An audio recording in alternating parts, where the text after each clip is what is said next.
Well, hello guys, hello. Welcome back to the Big Fat Psychic channel. I'm so pleased to be reading again for you today.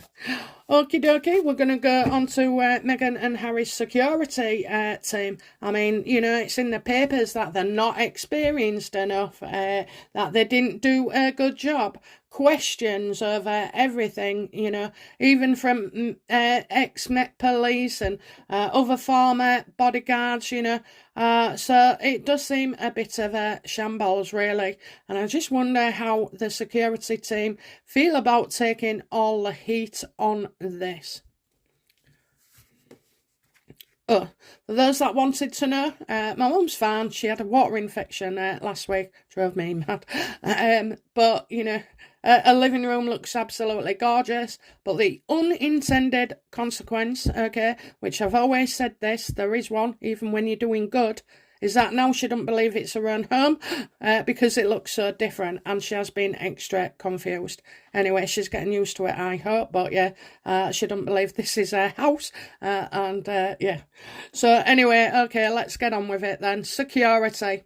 How, you know, how does the manager of Meghan and Harry's security team feel about Harry and Meghan?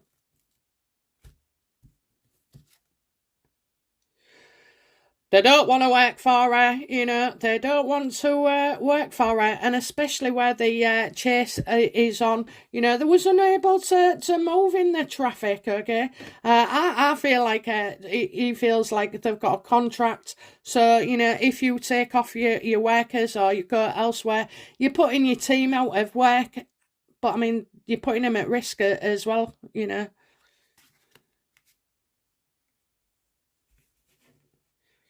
Yeah, they're definitely not happy. Okay, this is a completely bad situation. A lot of bad feeling amongst the guys, and maybe a female as well. I don't know if there's a female bodyguard. Okay, so how did the guy in the passenger, the bodyguard or security guard in the passenger with Harry, Meghan, Doria and the taxi driver, how did he feel in that?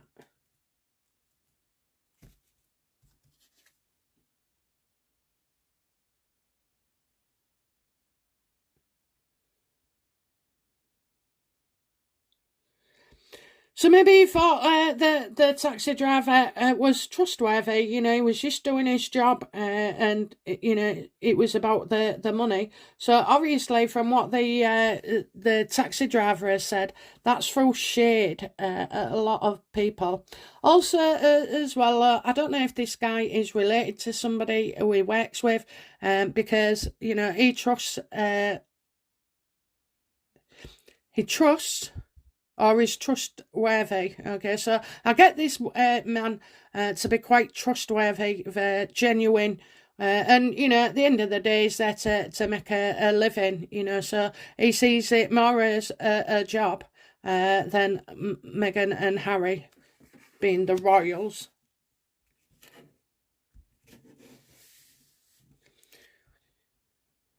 How does that security guard, you know, what happened prior to them getting into the car? So what led up for this security guard to be with them and jump in the cab? What happened before?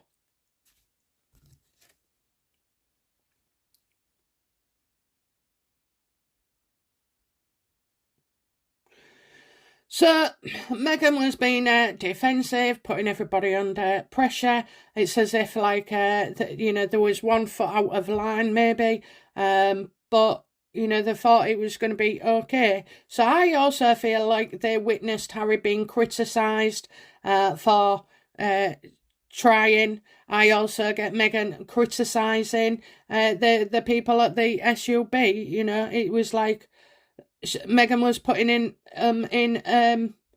a very awkward, I mean, there's more words to say that, but awkward situation. So it was a last minute thing. So there's, you know, going to be a bit of confusion. You're going to think, why is she going off her rocker? We took her in there and it was all right. You know, she's been fine. And now she's come out and she's, you know, criticising people, you know, for not getting it right, doing it right. Well, I mean, a lot of people are suggesting that it's because no one bothered with Meghan and Harry. And it's true, okay? Stalkers wouldn't be asked to go and go that way without being paid to stalk them, or prowlers, or anybody else, you know, anybody, backgrade, you know. Well, they couldn't see, could they? They couldn't, in my view, and I agree with everybody else's actually, that she wasn't getting enough attention, and this was another way of doing it.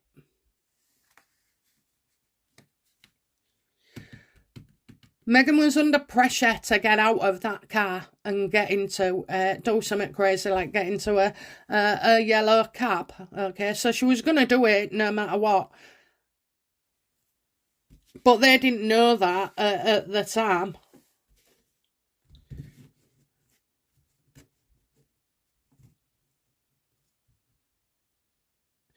So, you know, how do, how does this guy in the car feel towards Meghan?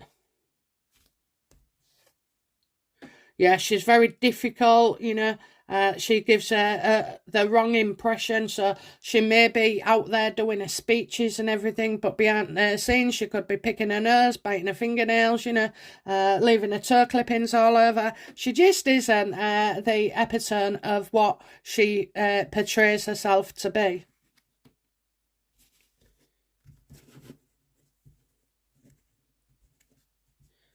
How does the security team feel about Meghan's children? Archie.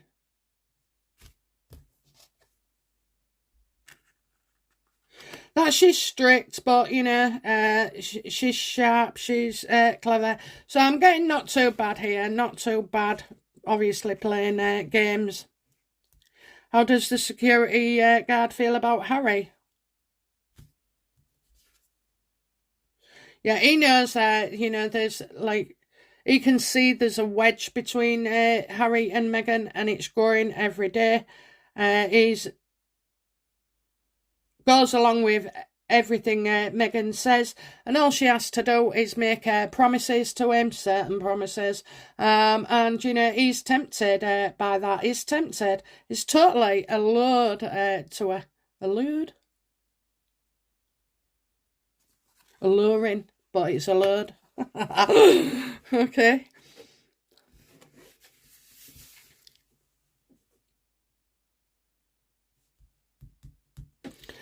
So how does the security guard see Lilibet? Again, look, you know, everybody loves Lilibet.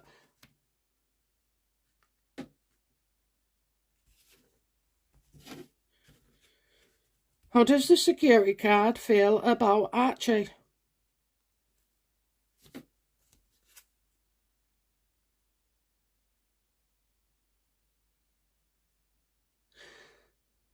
So I'm getting Archie the truth, but I'm also getting, you know, the justice card. So for some reason, you know, I'm getting the law involved here.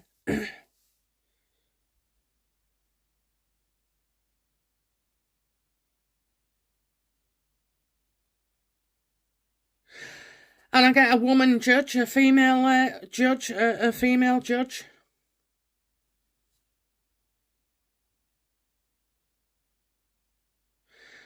We're just not getting the Archie feeling, are we? We're just not getting the Archie feeling. It was in the last reading, and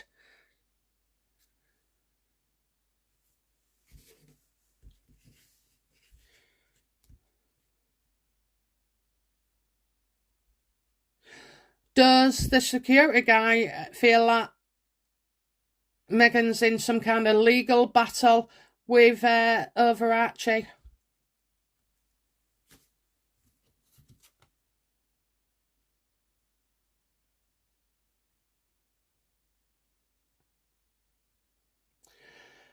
Well, I'm going to say no here, but I am getting that she's got it wrong. And where Archie's concerned, you know, it's about money, it's about being greedy and ill-gotten as well. I am getting fraud though, okay, fraud.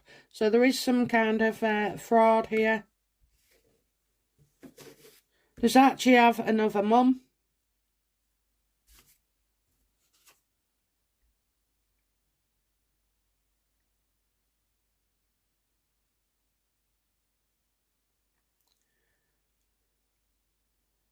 Well, I'm getting someone call me a doctor. Call me a doctor.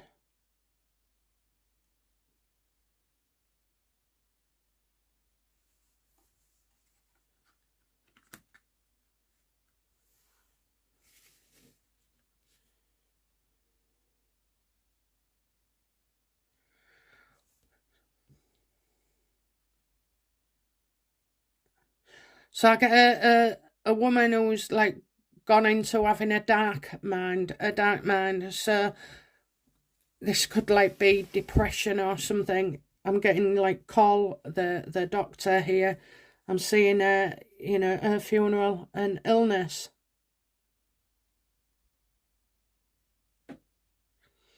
A doctor.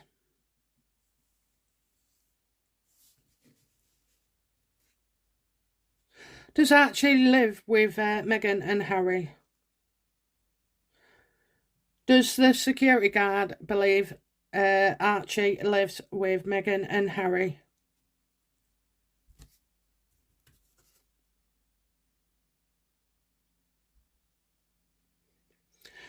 This is Meghan going off, you know. I'm seeing a woman who's very destructive, who's always making out she's got too much to do. I've got too much to do. I can't do that. Oh, yes, I'll ring you tomorrow at 2 o'clock. No, I'll definitely ring you at 2 o'clock. 2 o'clock comes, doesn't bother. And then if you had a problem with that, she'd get real arsey and give you a slap down, okay? Give you a slap down. Well,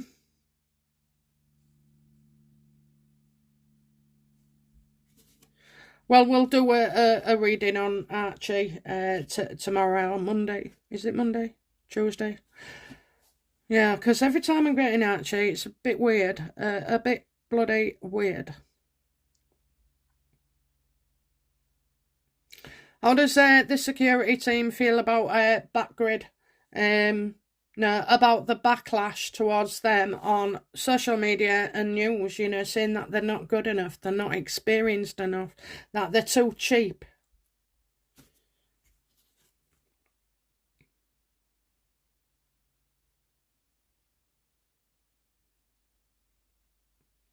In a way, I think they want to give notice, maybe, you know, that they know that it's a publicity stunt by Meghan and Harry. But, you know, this could steal their reputation. I mean, if you go to another job after this and say, oh, you was looking after, they're going to go, oh, yeah, weren't you the one in the security that, you know, let them go in a black cab and it was a, you know, high-speed catastrophic, you know, journey? Yeah, they're going to have to watch out for that.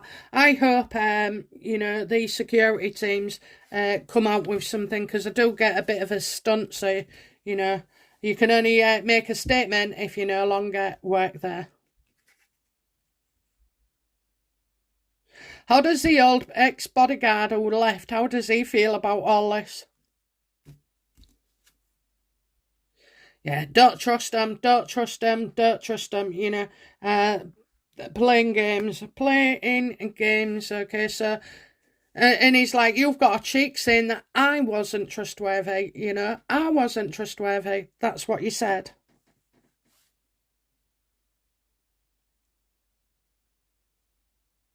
I kind of feel like the bodyguard, the ex one, okay, went on his own, possibly didn't like somebody that was there, you know, somebody who like makes out they're your friend and everything, and they can't do enough for you in the work sense, and then they stab you in the back. That's exactly how he feels.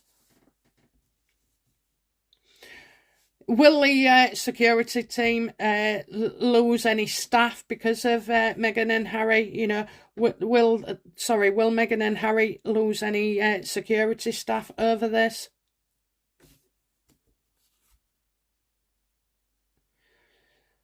Oh, no one's going to come forward and really say what they feel or see.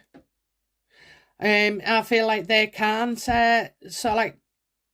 question Harry and Meghan. You know, you've got the NDAs, I suppose, that are in there.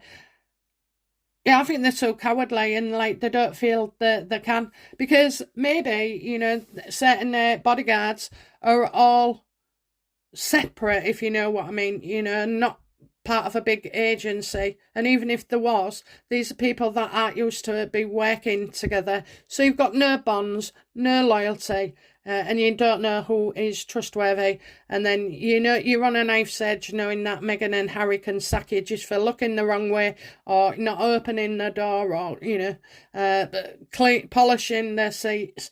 They know this, so obviously, no, it's a no from the security team about coming out. How does Harry feel about his security team?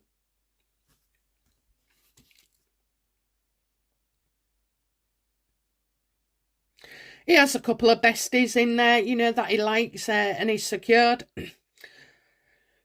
As long as you agree with them. But I also think Harry can talk to one of them. Can talk to one of them.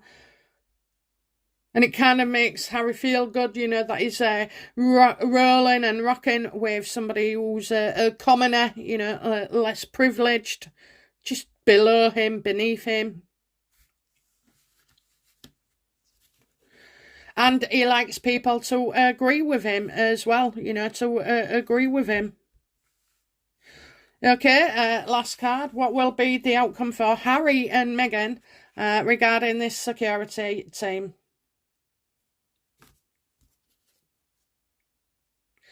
Yeah, I think they're going to go their separate ways. They're going to look at individuals. So you may find one or two heads roll. You know, they made a victim.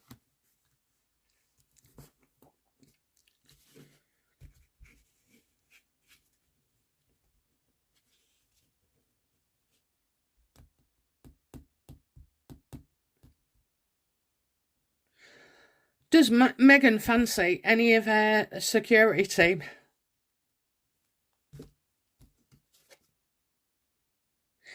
She just wants stardom and adoration, and, you know, as long as there's security guards and men are looking at her, because she won't like women. She won't like women.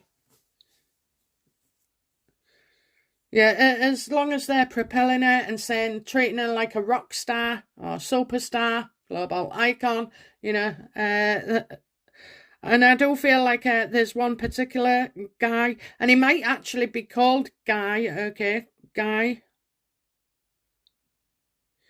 Could be Guy. Gideon.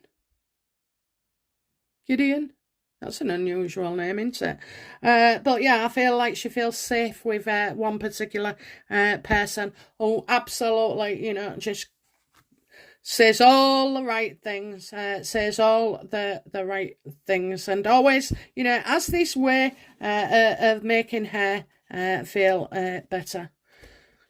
Last one. I know I said it before. Has Meghan ever cheated on Harry with her security team?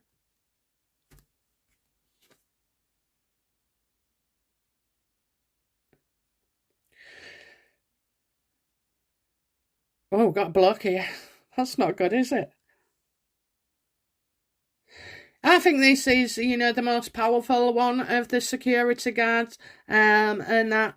Yeah, I feel like this is like the manager, the boss, you know, always saying things right, you know, can't help her enough about business, taking her to, you know, talking about banks, finance, you know, so they do have like conversations, you know, at high level. And I'm also getting solving financial issues effectively. So, you know, I don't think it's actually cheating as such, but I do believe it's, you know, flirtatious relationship that, you know, Meghan wants.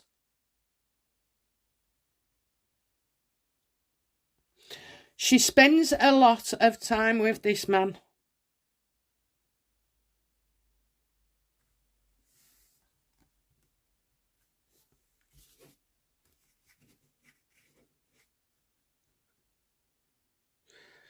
He's the King of Pentacles in this case.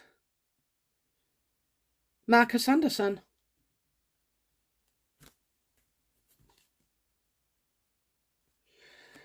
Absolutely. Absolutely. Okay. Absolutely.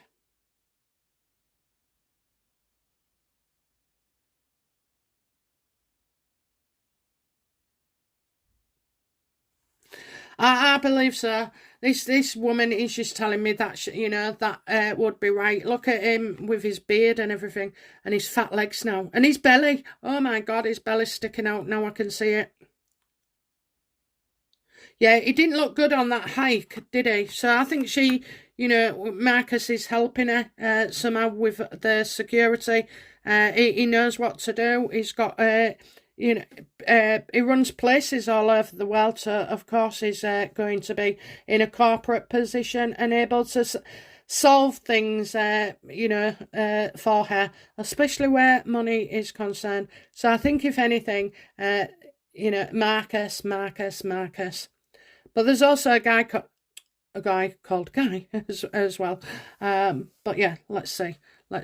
Okay, guys, that's it from the security team. Bloody hell. And, well, I'll be back soon with another reading. Bye now. Bye-bye.